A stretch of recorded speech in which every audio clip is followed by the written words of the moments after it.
오늘 하루 가장 뜨거웠던 뉴스업 브리핑.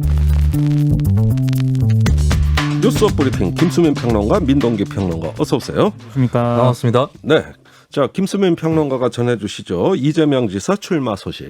네, 윤석열 전 총장 출마에 이어서 오늘 이재명 지사가 출마를 선언하면서 4.7 재보선 이후에 대선 최대 고비가 또 지나가고 있는 것이 아닌가 네. 이렇게 보여집니다.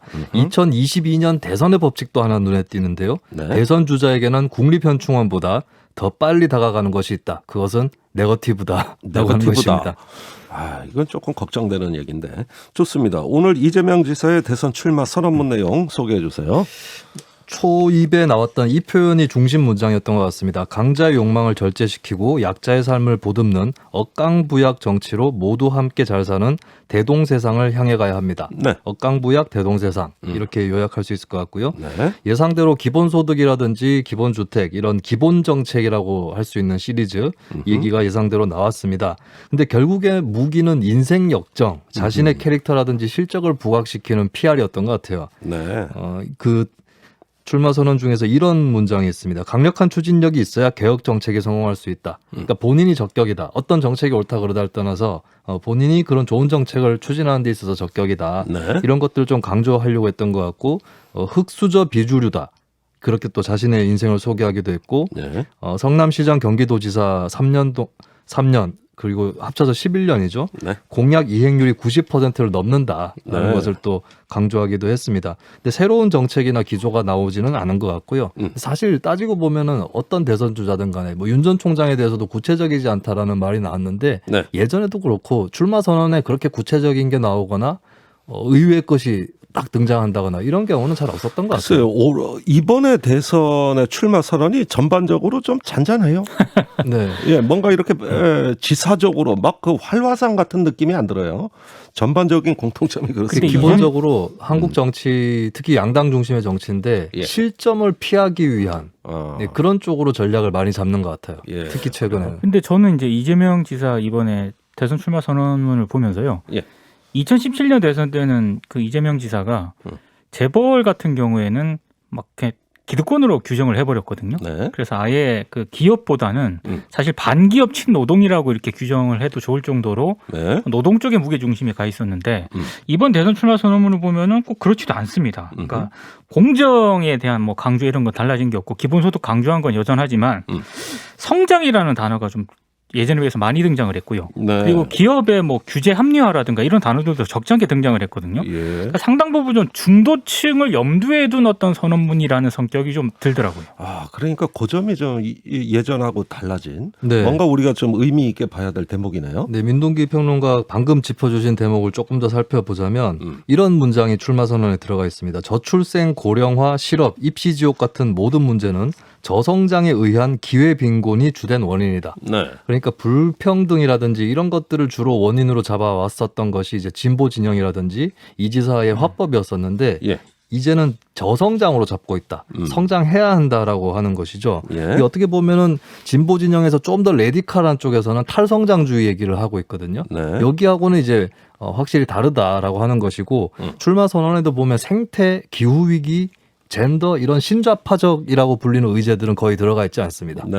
그런 의미에서는 한편으로는 좀 고전적 좌파 진보이면서도 또 이제 성장이라든지 이런 것들 나도 중시한다라고 하는 거고 규제 합리화라는 표현도 들어가 있어요. 네. 이게 규제 완화하고 어떤 연결이 될지는 좀 미지수긴 한데 어쨌든 기업에 대해서도 굉장히 강조하면서 최근에 좀 친기업적인 레토릭을 구사를 이 지사가 해왔거든요. 네. 그 연장선상에 있다라고 하는 거고 또 하나 제가 검색 기능을 눌러가지고 찾아봤는데 이 단어가 안 나온다. 신기하다라고 했던 게 있습니다. 검찰이라는 단어가 안 나옵니다. 그래요? 그러니까 검찰 개혁, 권력기관 개혁 이런 것들이 나오지 않고 예. 기득권이라는 단어 정도는 한번 나오는 것 같았는데 어떤 적을 상정한 문장이 안 보였어요. 예. 그래서 평소에 이제 이 지사가 적이 좀 많지 않냐 그런 스타일이지 않냐는 지적이 있는데 그런 것들을 좀 피하고자 하는 의지가 느껴졌습니다. 그래요. 이게 선거 막바지까지 그 전략으로 연결될지 모르겠네요. 근데 이재명 지사 캠프 내에서요. 예. 이재명 지사가 다른 의원들한테 그런 얘기는 했다고 합니다.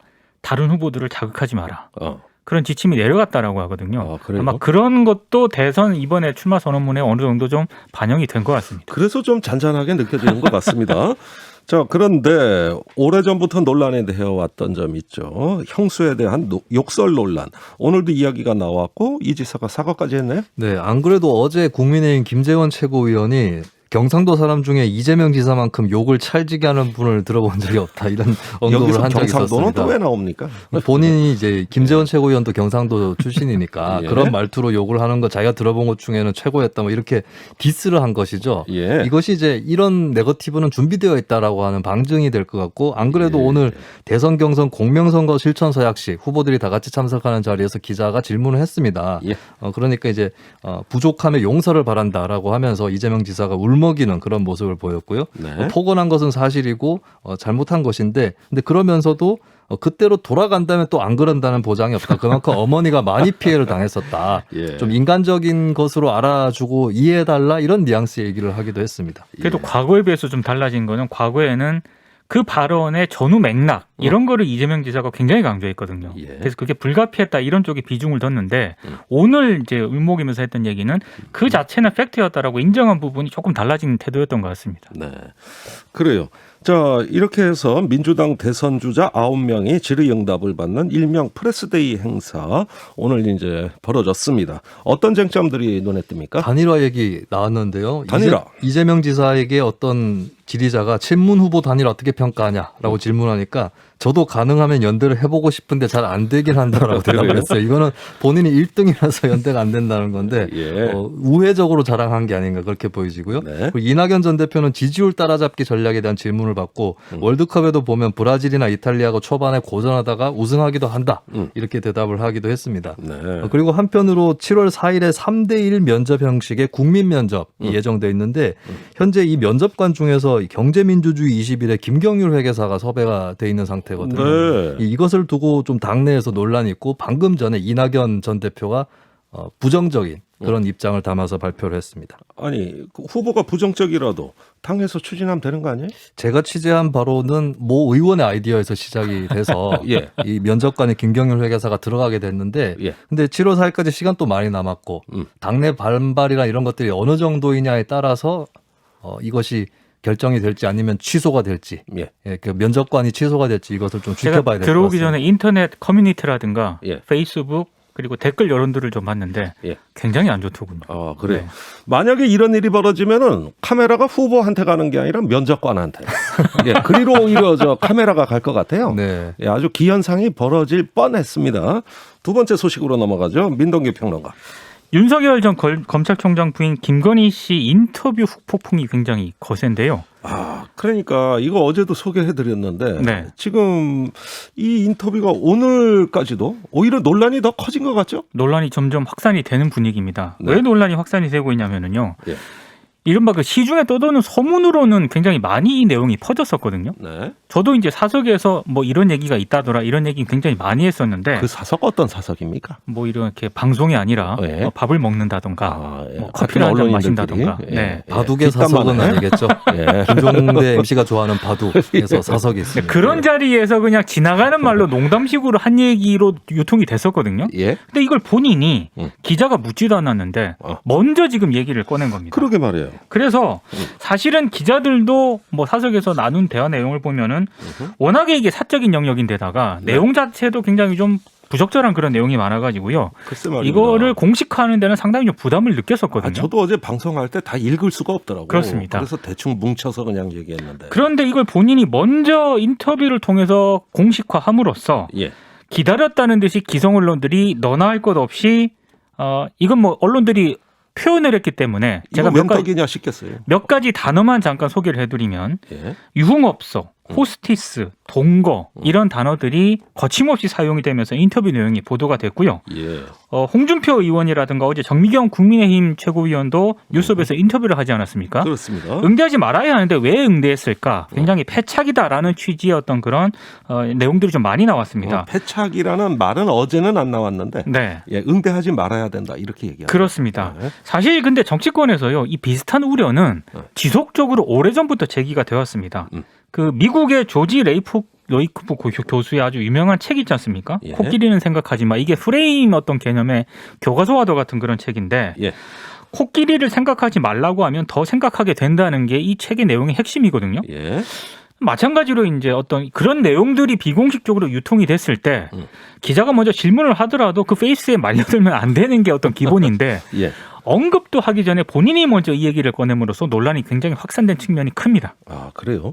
근데 이걸 좀 더 따져봐야 될 게 코끼리는 생각하지 마라고 말하면 코끼리 생각이 자꾸 나잖아요. 예. 근데 그 의도가 코끼리 생각을 나게 해가지고 사자를 생각 안 나게 하는 거였다라고 아하. 한다면 어떻게 될 거냐. 그러니까 여기서 이제 오히려 이 줄리 얘기 때문에 줄리라고 하는 이름을 뭐 김건희 씨가 가명으로 썼다. 이것이 소문으로 돼 있고 현재 인터넷에도 굉장히 많은 댓글이 달려 있거든요. 예. 이게 하다 보면 줄리 쪽으로 다 시선이 집중돼서 예. 윤 전 총장의 다른 의혹이나 이런 것들이 잘 거론이 안 되고 생각이 안 나는 예. 그런 사례가 또 벌어질 수 있고 현재도 이제 이 줄리 얘기를 하는 거에 대해서 정의당이라든지 이쪽에서 당장에 비판 논평이 나오기도 했었거든요. 예. 이런 것들을 봤을 때는 지금 글쎄요 김건희 씨의 이런 행동이 실수였는지는 좀 더 지켜봐야 되겠지만 예. 이미 거기에 좀 더 네거티브하게 걸려든 사람들이 있다. 예. 이것도 같이 좀 파악을 해야 될 것 같습니다. 예, 코끼리는 생각하지 말라는 인터뷰가 코끼리 인터뷰로 그냥 돼버렸습니다. 자, 그렇다면 앞으로 이게 어떻게 전개될까요?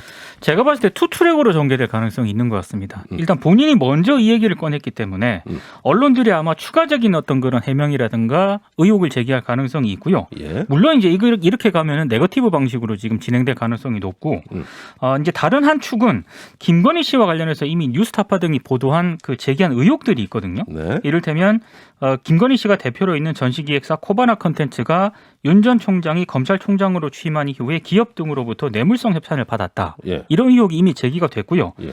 그리고 도이치모터스 주가 조작에 이 김건희 씨와 윤 전 총장의 장모 최 씨가 전주 역할을 했다. 이런 의혹도 제기가 됐고 이거는 지금 검찰에서 수사를 하고 있습니다. 그렇군요. 그러니까 지금 흔히 말하는 앞서 인터뷰와 관련된 의혹 그거 하나 하고요. 예. 또 다른 축은 김건희 씨와 관련된 이미 제기된 의혹 예. 이렇게 투트랙으로 아마 파문이 좀 확산이 되지 않을까 싶은데 예헤. 사실 이것도 문제지만 윤 전 총장이 어제 국회 기자실을 방문을 해서요. 예.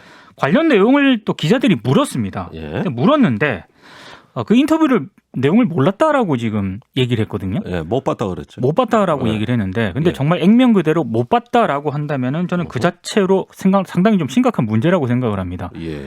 대선 도전을 사실상 선언하는 날에 와이프가 굉장히 심각한 내용의 인터뷰를 했는데 예. 그거를 본인이 몰랐다라고 하는 게 과연 이게 상식적으로 좀 이해가 가능한 부분인가 이런 대목이 들고 예. 만약에 알고 있었다라고 한다면은 공보 라인에도 상당히 좀 심각한 문제가 있는 게 아닌가 그런 예. 생각이 좀 듭니다. 아이고 아무래도 이 정치권에 처음 들어오시다 보니까 조금 기존의 어떤 상식과는 좀 다른 행동들이 나오는 것 같아요. 세 번째 뉴스로 넘어갑니다. 김수민 평론가. 네, 월성원전 경제성 평가 조작 의혹. 이 사건 검찰이 수사를 해서 다루고 있었는데요. 기소를 결정을 했습니다. 근데 배임 혐의에 대해서 의견이 엇갈려서 네. 저는 검찰 수사팀과 검찰총장이 타고 있는 게 한 배임이라고 묻고 싶습니다. 그 말을 참 잘 만들어내세요. 네. 아재 개그 보면 볼수록 아닙니까? 좀 아재 감탄합니다. 개그인 것은 저도 인정하고 유감스러우나 예. 이것은 한번 해보고 싶었습니다. 예, 우리 뉴스업에 같은 배를 타면 우리도 한 배임? 다 아재임? 예. 자, 누구를 어떤 혐의로 기소하게 되는지 소개해 주세요. 3인방이라는 표현도 있던데요. 백운규 전 산업통상자원부 장관, 최희봉 전 청와대 산업정책비서관, 네. 정재훈 한국수력원자력 사장 이렇게 3명이 기소가 되는 것입니다. 예. 이 혐의 내용은 이제 많이들 들어보신 분들이 계실 것 같은데 이 산업부와 청와대 비서관이 한수원이 경제성을 월성원전 조기 폐쇄를 위해서 낮게 경제성 평가를 낮게 나오게 만들었다라고 하는 것이고 예. 직권남용 권리행사 방해, 업무방해, 배임 혐의 등을 검찰에서 적용을 하려고 했었습니다. 근데 예. 김호수 검찰총장이라든지 대검 쪽에서는 백운규 전 장관의 배임 이쪽에 대해서는 좀 의견이 다르게 그래요? 그렇게 진행이 됐었고요. 예. 그래서 이제 현장 검사들은 반면 모두 기소 의견이었기 때문에 검찰 수뇌부를 계속 설득을 했고 결국에는 백 전 장관의 배임과 업무방해 혐의에 대해서는 검찰 수사심의위원회에 맡기는 것으로 예. 그렇게 정리가 됐습니다. 또 심의위원회로 가는군요. 네. 자, 그렇다면 여기서 얘기하는 배임 어떤 내용입니까? 이게 감사원 감사에서부터 시작돼서 나오고 있는 내용이 조작된 경제성 평가를 함으로써 한수원 이사회를 속이고 예. 한수원 스스로에게 이제 1,481억 원의 손해를 입혔다. 손해를 입혔다. 그리고 그래서 배임이다. 이 주체는 뭐 1차적으로는 정재훈 사장이겠지만 예. 백 전 장관이 이걸 지시를 했기 때문에 배임 혐의를 같이 물어야 한다라고 하는 부분이거든요. 그래요. 근데 김 총장 등이 이걸 반대하는 논리는 어떤 거냐면 배임 같은 경우는 배임 당사자라든지 혹은 제3자가 재산상의 이득을 취득해야 성립하는데 원전 가동 중단을 해서 이익을 본 그런 사람이 명확하지 않다. 예. 이 배임이 성립이 안 된다라고 반대를 한 거예요. 예. 여기에 대한 반론은 어떤 거였냐면 그 제3자, 재산상의 이익을 취한 것은 정부다. 정부. 라고 하는 것이었습니다. 예. 여기서 굉장히 민감한 쟁점이 나오는데 만약에 이 정부가 배임에 해당하는 제3자에 해당하는 것이라면 그 정부를 상대로 해서 한전의 주주들이라든지 예. 이런 이해관계자들이 집단으로 민사 손해배상을 청구하는 것도 가능해지고 이 예. 규모가 천문학적으로 갈 수도 있는 거거든요. 심지어는 그래요? 대통령도 소송 대상이 될 수 있고 근데 여러 가지로 좀 복잡한 문제들이 실제로 드러나게 백 전 됩니다. 장관이 배임 혐의로 만약에 기소가 되면은요. 예. 그 월성원전 폐쇄로 인해서 좀 피해를 봤던 민간 주주들 있지 않습니까? 예. 그 민간 주주들이 정부를 상대로 거액의 손해배상 청구한다는 할 가능성이 있다는 얘기는 계속 나왔거든요. 그러니까 김호수 총장은 아마 이 부분을 좀 고려해서 예. 이렇게 분리해서 대응을 한 게 아닌가 싶어요. 자, 그런데 수사심의회로 이 문제가 넘어갔어요. 네. 이렇게 결정을 돌리는 거 이건 어떻게 봐야 됩니까? 이게 경제성 평가 조작 부분이라서 굉장히 복잡한 사건일 수 있습니다. 근데 네. 이것을 자칫하면 서너 시간 만에 끝내는 심의위로 가져가는 게 맞느냐라는 지적이 나올 수밖에 없겠고요. 예. 그리고 이런 수사심의위는 외부로부터의 통제를 위해서 만든 기관인데 예. 내부에서 검찰 내부에서 의견이 정리 안 된 걸 외주를 주는 기관이 되어가고 있다라고 예. 하는 것은 좀 심각한 현상이라고 봅니다. 아, 지금 국방부에서 똑같은 일 벌어지고 있잖아요. 그렇습니다. 이중서 사건의 그 수사심의회에 대해서 오히려 피해자 그 부친께서 굉장히 규탄하고 있지 않습니까? 네. 알겠습니다. 뉴스 브리핑은 여기까지 듣죠. 김수민 평론가, 민동기 평론가 수고 많았어요. 고맙습니다. 고맙습니다.